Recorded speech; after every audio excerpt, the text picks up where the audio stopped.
In 2012, as China witnessed the sudden and dramatic political collapse of Bo Xilai, the world was told a familiar story: corruption, abuse of power, and a once promising leader brought down by his own ambition.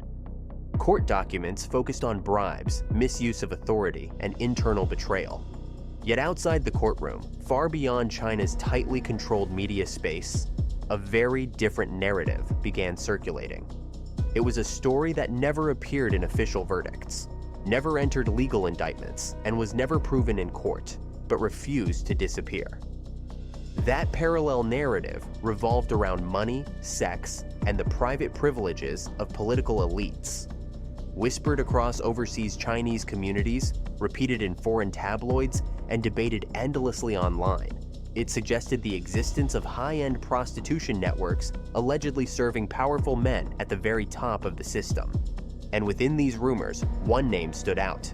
Not a politician, not an official, but a global film icon: Zhang Zi. For international audiences, the shock was immediate. How could one of China's most recognizable actresses, a woman celebrated on Hollywood red carpets and associated with artistic excellence, suddenly be mentioned in the same breath as a fallen political titan? No evidence was presented. No legal findings were announced. And yet, the allegations spread faster than denials could follow. In the absence of transparency, speculation became a substitute for truth. This video does not claim that these rumors are facts. It does not issue verdicts, and it does not assign guilt. Instead, it asks a more unsettling question: why do such stories emerge precisely when power collapses? And why do they so often pull famous women into scandals driven by male political ambition? Because in systems where information is controlled, silence creates a vacuum, and into that vacuum rush narratives that reflect public suspicion, historical patterns of abuse, and a deep distrust of unchecked authority. When politics falls apart behind closed doors, the story does not end. It simply moves elsewhere. What you are about to hear is not just a scandal about individuals, but a case study in how power, rumor, and reputation collide, and how, once unleashed, even unproven allegations can leave permanent scars. Before his name became synonymous with downfall, Bo Xilai represented something far more powerful than an individual career. He was the embodiment of elite political bloodlines, a so-called princeling, born into the inner sanctum of the Chinese Communist Revolution. His father, a senior revolutionary figure, ensured that Bo Xilai entered politics not as an outsider, but as someone groomed for prominence. From the beginning, his trajectory followed a logic familiar to authoritarian systems: lineage first, accountability later. By the late 2000s, Bo Xilai had risen to become party secretary of Chongqing, one of China's largest and most strategically important cities. There, he launched what became known as the Chongqing model, a highly publicized mix of aggressive crime crackdowns, state-led economic populism, and nostalgic revolutionary symbolism. Public performances of order and morality dominated state media, while Bo Xilai himself cultivated the image of a decisive strongman, confident, charismatic, and seemingly immune to internal opposition. But beneath this carefully managed surface lay a more dangerous reality. In systems where political authority is concentrated, power does not merely grant influence, it reshapes social norms. Officials surrounding Bo Xilai operated in an environment where obedience was rewarded and silence was expected.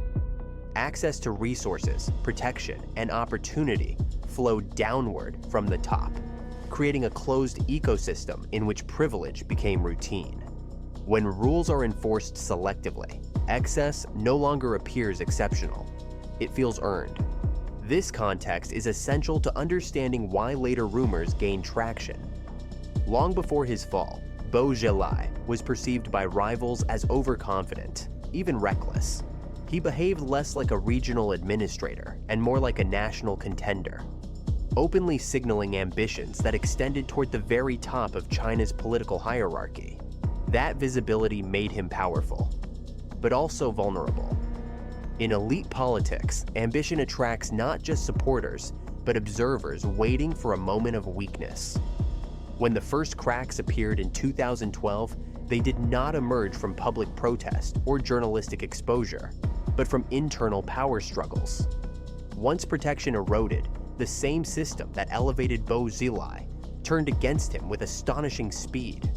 Official charges focused narrowly on bribery, corruption, and abuse of power, carefully limiting the scope of the case. Yet, for many observers, especially outside China, these charges felt incomplete, too procedural, too sanitized. And that perceived gap between what was charged and what people suspected became fertile ground for speculation. When a figure as dominant as Bo Xilai falls, the public rarely believes the story ends with spreadsheets and bank transfers. They look instead for signs of moral decay, personal excess, and hidden indulgence, the kind that power makes possible and secrecy protects. That is where the rumors begin.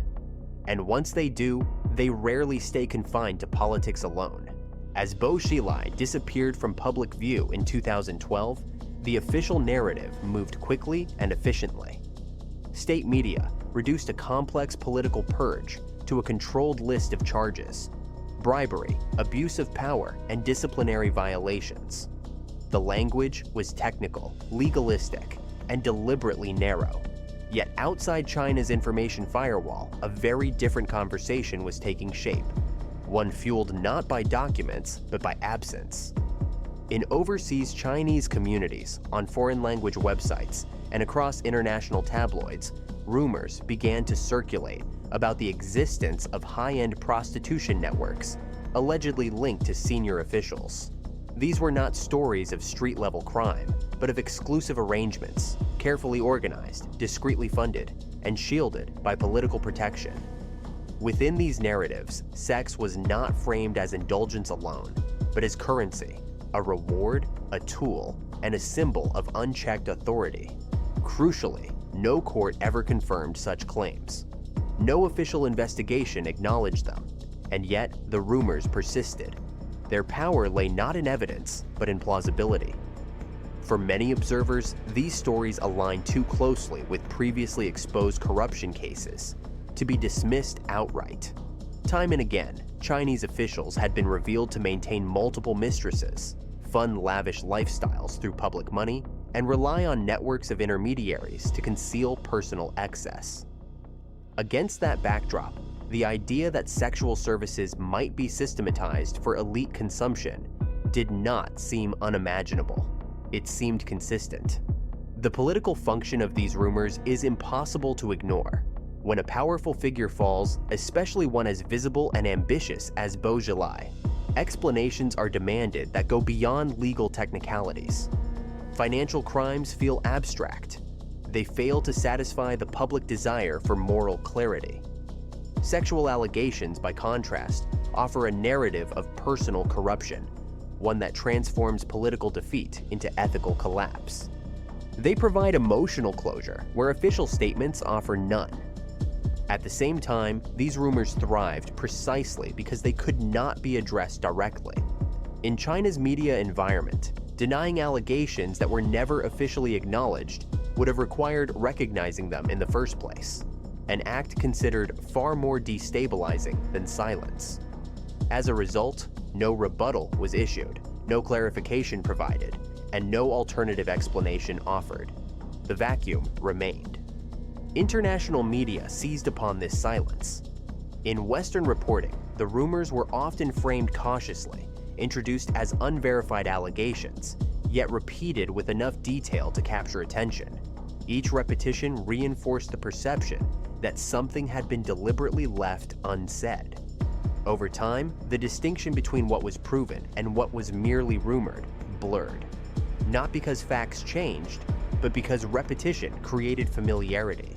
This is how silence becomes productive. When power collapses without transparency, the public does not stop asking questions.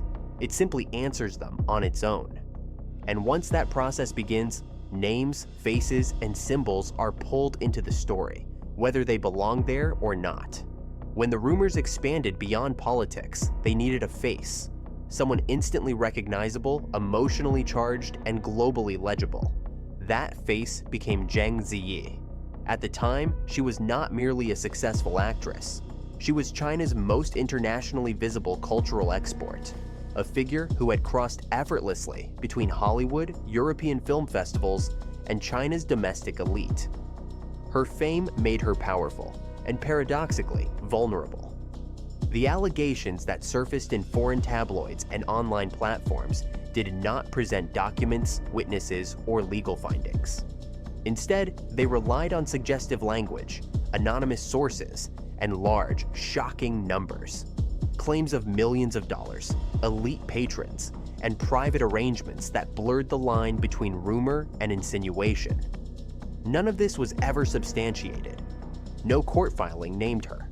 No investigation cited her. No evidence was produced. Yet the story spread with remarkable speed. Why her? Because in scandal economies, visibility substitutes for proof. A globally known actress offers narrative efficiency. Audiences already recognize the name, understand the stakes, and instinctively grasp the implied contrast between public elegance and private corruption. By attaching Zhang Ziyi to the collapse of Bo Xilai, the rumors transformed an abstract political scandal into a story about beauty intersecting with power, a theme that resonates deeply with Western audiences familiar with similar narratives across history. Her response was immediate and unequivocal. Through legal representatives and public statements, Zhang Ziyi categorically denied all allegations and warned against defamatory reporting. Yet in the logic of modern scandal, denial rarely ends a story. It often marks the moment when speculation peaks. The more controlled and measured the response, the more audiences conditioned by tabloid culture read it as confirmation of importance, if not guilt. What followed was a familiar pattern. Official Chinese media remained silent. Foreign outlets framed the issue as unproven but intriguing. Online discussions multiplied, recycling the same claims without adding new information. Over time, the actress herself became secondary to what she represented. The idea that elite political systems consume talent, bodies, and ambition behind closed doors. This transformation from person to symbol is where the real damage occurs. Regardless of truth, Zhang Ziyi's name was now permanently indexed alongside one of China's most notorious political collapses. The allegations did not need to be true to be effective. They only needed to be memorable. And once a celebrity is woven into a political scandal, disentangling reputation from rumor becomes nearly impossible. At this point, the story was no longer about what could be proven. It was about how power failures pull unrelated figures into their orbit, and how, in the absence of transparency, fame becomes evidence by association. Once the rumors reached their peak, the story entered its most revealing phase. Not escalation, but containment. There were no press conferences, no televised rebuttals, no dramatic counterattacks. Instead, what followed was a familiar pattern in scandals tied to political power. Controlled denial on one side, strategic silence on the other, and in between, a public left to interpret meaning from what was not said. From Zhang Ziyi's side, the response was clear and legally precise.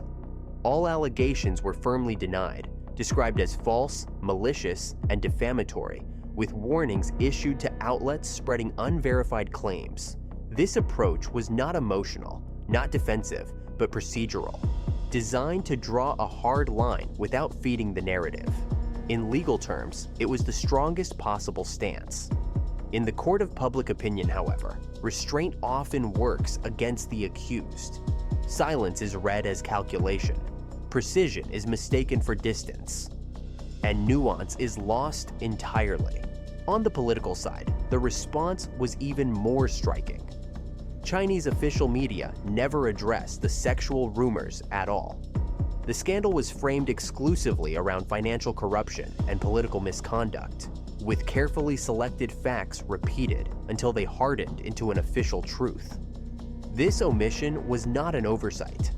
In tightly controlled systems, certain topics are excluded not because they are untrue, but because they are unmanageable.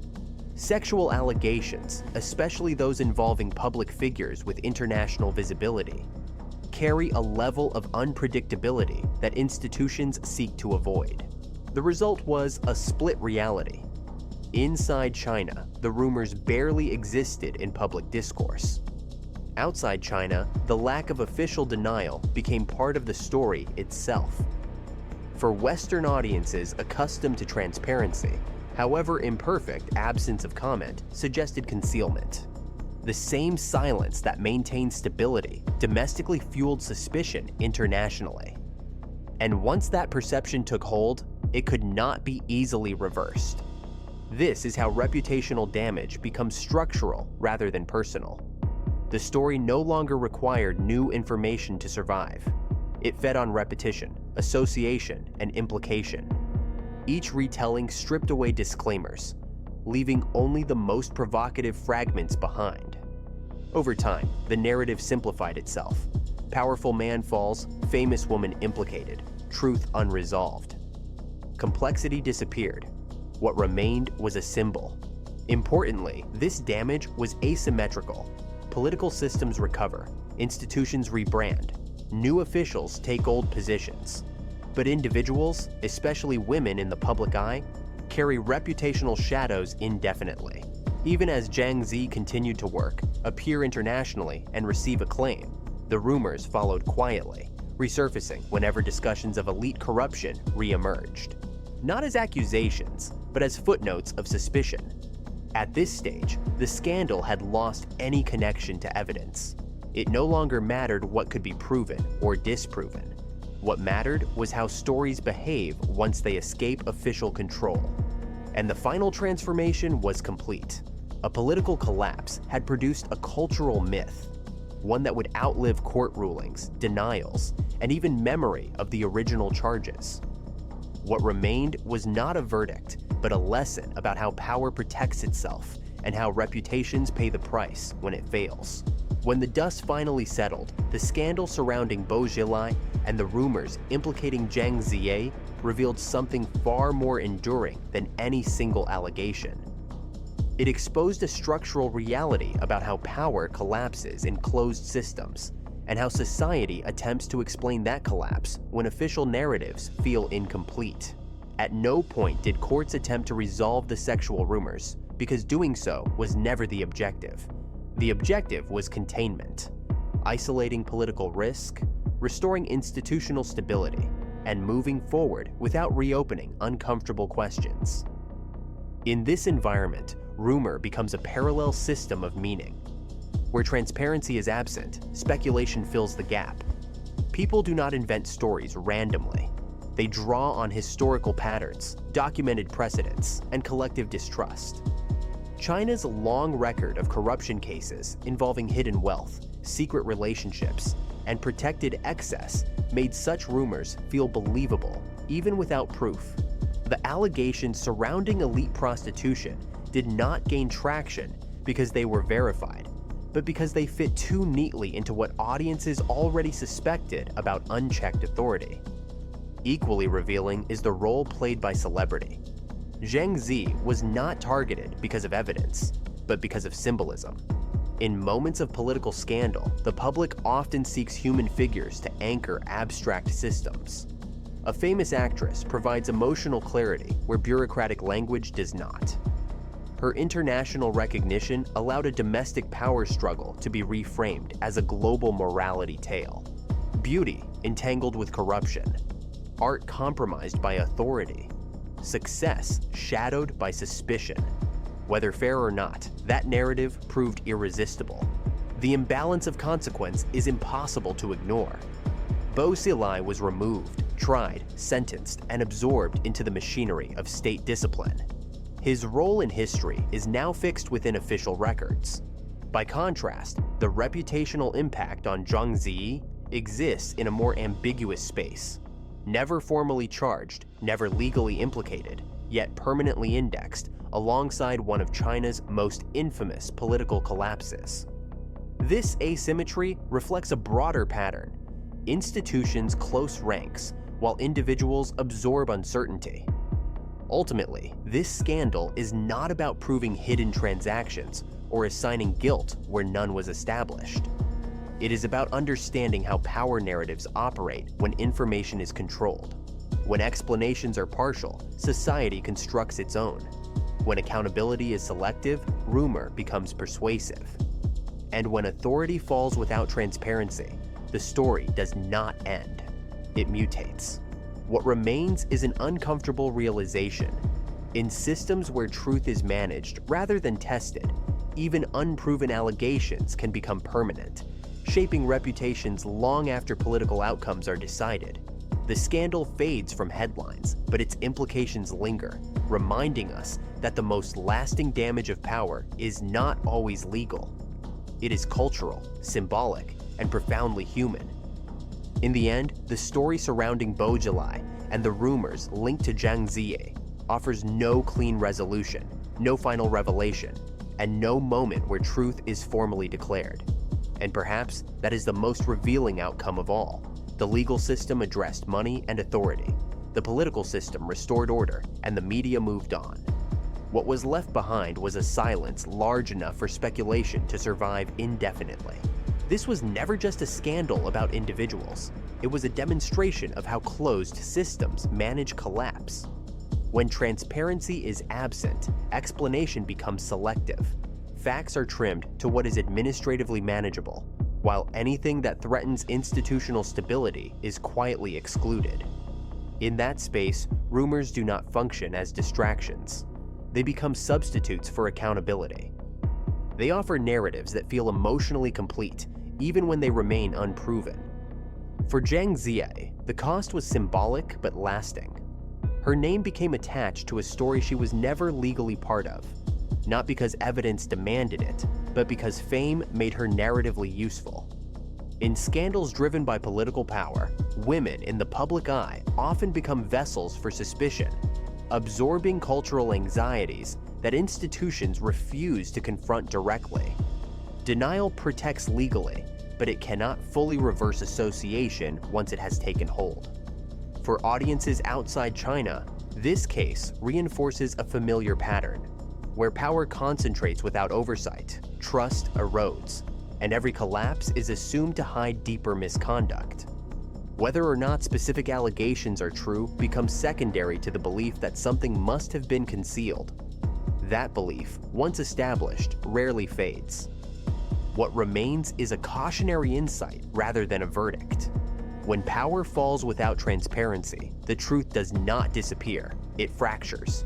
Pieces of it survive in rumors, in reputational shadows, and in unresolved questions that follow individuals long after the system has moved on. And in that fracture, the line between fact and suspicion becomes permanently blurred, leaving consequences that no court ruling can fully undo.